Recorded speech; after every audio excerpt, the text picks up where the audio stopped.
जादुई दर्पण। बहुत समय पहले ऊंचे पहाड़ों और हरे भरे घाटियों के बीच एक सुंदर राज्य था जिसका नाम एल्डोरिया था। यह राज्य क्रिस्टल और सोने से बने एक भव्य महल में बसता था। इस राज्य पर दयालु और न्यायप्रिय राजा एल्डेन और उनकी कोमल हृदय रानी सेराफिना का शासन था। एल्डोरिया के लोग बहुत खुश थे क्योंकि उनके शासक बुद्धिमान थे और यह भूमि शांति और समृद्धि से परिपूर्ण थी। इसी राज्य में एक सुंदर राजकुमारी रहती थी जिसका नाम इसाबेला था। वह अपनी दयालुता, बुद्धिमत्ता और मनमोहक मुस्कान के लिए दूर दूर तक प्रसिद्ध थी। विलासिता से घिरे होने के बावजूद इसाबेला बहुत ही विनम्र थी और हमेशा अपने राज्य के लोगों की भलाई के बारे में सोचती थी। वह अपना समय गरीबों की सहायता करने, दुनिया के बारे में सीखने और एल्डोरिया की सुंदरता को कैनवास पर उकेरने में बिताती थी। एक दिन जब इसाबेला 16 वर्ष की हुई तो राजा एल्डेन ने उसे एक अनोखा उपहार दिया, एक जादुई दर्पण। यह दर्पण सोने की नक्काशी से सजा हुआ था जिस पर तारों और गुलाबों की आकृतियां बनी थीं, और उसके केंद्र में एक चमकता हुआ नीला रत्न जड़ा हुआ था। यह एल्डोरिया का जादुई दर्पण है, राजा ने कहा। यह पीढ़ी दर पीढ़ी हमारे परिवार में चला आ रहा है। यह केवल चेहरे का प्रतिबिंब ही नहीं दिखाता बल्कि व्यक्ति के सच्चे हृदय को भी प्रकट करता है। इसाबेला जिज्ञासा से भरकर दर्पण में देखने लगी। पहले तो उसने अपनी ही छवि देखी, लेकिन कुछ ही क्षणों में दर्पण की सतह चमक उठी और इसाबेला ने अपने हृदय के चारों ओर एक उज्ज्वल प्रकाश देखा जो उसकी पवित्रता और दयालुता को दर्शा रहा था। वह मुस्कुराई, यह जानकर कि वह हमेशा भलाई के मार्ग पर चलती थी। लेकिन जादुई दर्पण की खबर एल्डोरिया से बाहर भी फैल गई और यह खबर एक ईर्ष्यालु जादूगरनी मोर्गाना के कानों तक पहुंची। मोर्गाना अंधकारमय जंगलों में रहती थी जो एक शापित स्थान था जहां सूर्य की किरणें भी नहीं पहुंचती थीं। वह कभी राजा के दरबार में एक शक्तिशाली जादूगरनी हुआ करती थी, लेकिन काले जादू का दुरुपयोग करने के कारण उसे निष्कासित कर दिया गया था। उसके हृदय में केवल ईर्ष्या और क्रोध भरा हुआ था और वह शक्ति और सौंदर्य की लालसा रखती थी। यह जादुई दर्पण मुझे चाहिए, उसने दांत पीसते हुए कहा। इसके जरिए मैं दुनिया की सबसे सुंदर और शक्तिशाली महिला बन जाऊंगी। रात के अंधकार में मोर्गाना एक बूढ़ी भिखारिन का रूप धारण कर महल पहुंची। वह महल के द्वार पर खड़ी होकर सहायता के लिए रोने लगी। हमेशा की तरह दयालु इसाबेला ने तुरंत उसकी सहायता के लिए दौड़ लगाई और उसे भोजन और शरण देने का प्रस्ताव दिया। जैसे ही इसाबेला उसे महल के अंदर ले जा रही थी, मोर्गाना ने अचानक अपनी मुट्ठी से एक जादुई धूल हवा में उड़ा दी।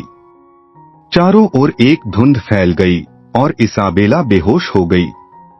जब उसे होश आया तो उसने खुद को एक अंधेरे ठंडी मीनार में बंद पाया। वह अब अंधकारमय जंगलों के बीच कैद थी और जादुई दर्पण गायब था। मोर्गाना अब अपने अड्डे पर थी और दर्पण की शक्ति को परखने के लिए अधीर थी।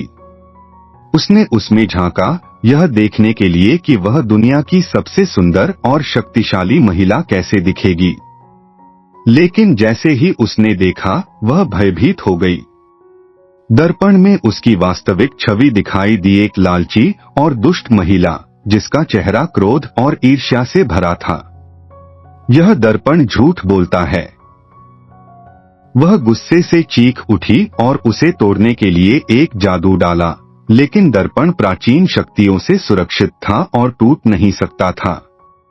गुस्से में आकर उसने दर्पण को एक संदूक में बंद कर दिया और उसे बदलने का तरीका खोजने लगी। उधर एल्डोरिया में दुख का माहौल था। राजकुमारी के गायब होने से पूरा राज्य शोक में डूब गया था। राजा और रानी ने अपने सबसे बहादुर योद्धाओं को इसाबेला की तलाश में भेजा, लेकिन कोई भी अंधकारमय जंगल में जाने की हिम्मत नहीं कर पाया। इस बीच इसाबेला ने आशा नहीं छोड़ी थी। उसकी कैद को एक युवा लड़का फिन पहरा देता था, जिसे मोर्गाना ने अपनी सेवा में जबरन रखा था। फिन को दयालु हृदय वाला था और जब उसने इसाबेला की कहानी सुनी तो उसने उसकी मदद करने का फैसला किया। एक प्राचीन कथा है, फिन ने फुसफुसाकर कहा कि जादुई दर्पण केवल उसी व्यक्ति के द्वारा नियंत्रित किया जा सकता है जिसका हृदय पवित्र हो। इसीलिए मोर्गाना अपनी छवि नहीं बदल पा रही है।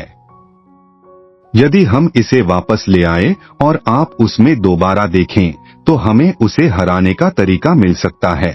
इसाबेला और फिन ने मिलकर एक योजना बनाई।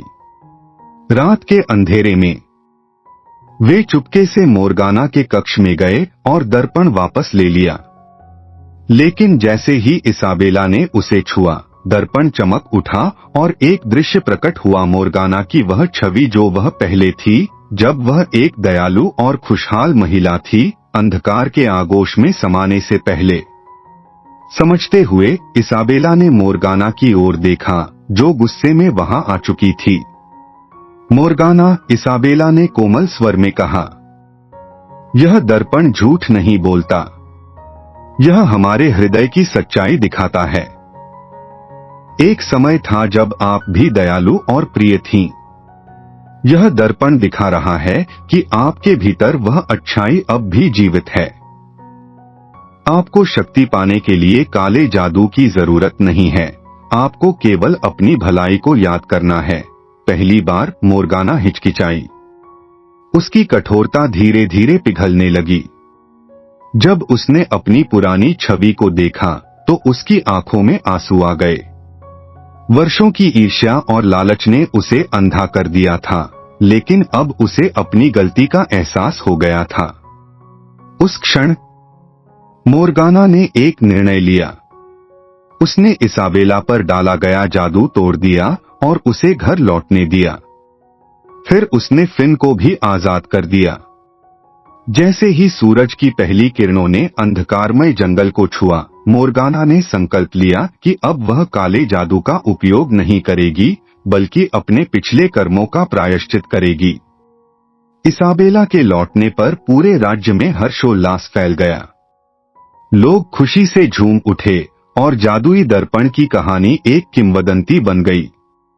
अब यह केवल एक प्राचीन धरोहर नहीं था, बल्कि यह याद दिलाने वाला प्रतीक बन गया कि सच्चा सौंदर्य भीतर होता है और सबसे अंधकारमय हृदय भी प्रकाश की ओर लौट सकता है। इस प्रकार एल्डोरिया हमेशा शांति और प्रेम की भूमि बना रहा, जहां दया और बुद्धिमत्ता का शासन था, और जादुई दर्पण सदैव सत्य को प्रतिबिंबित करता रहा।